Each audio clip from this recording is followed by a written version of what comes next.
Dahil champion yung aming bunso sa kanilang tournament. Oba! Dami naman food sa table. Magbubulalo kami.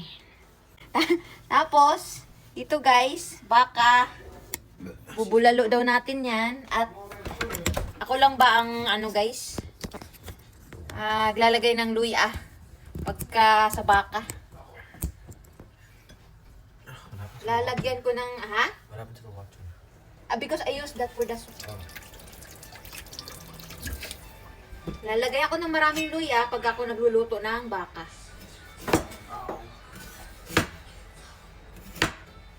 Kasi, before kasi guys, hindi ako kumakain ng baka. Kasi sa soup, sa amoy. Hindi mo mapapakain. Kahit na wala akong ulam, mas pipiliin ko pa yung asin.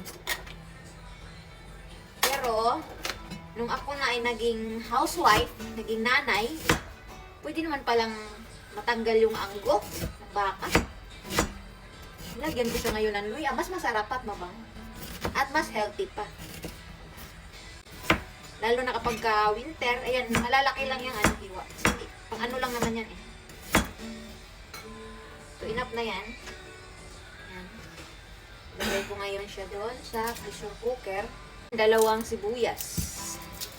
At yung kuya ay nasa laro pa. Hanggang gabi yun.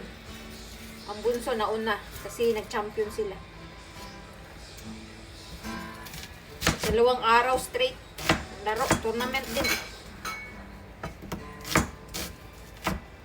And then yung daddy, yung birthday niya nung December 2.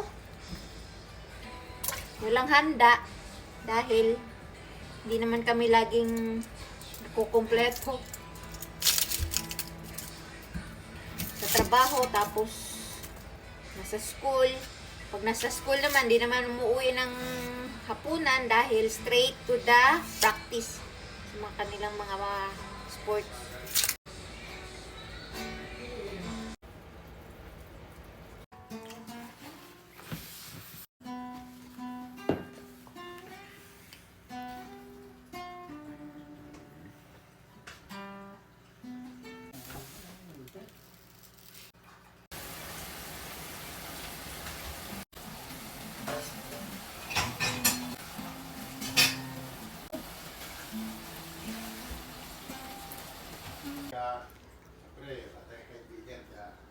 Tingnan mo. Hoy!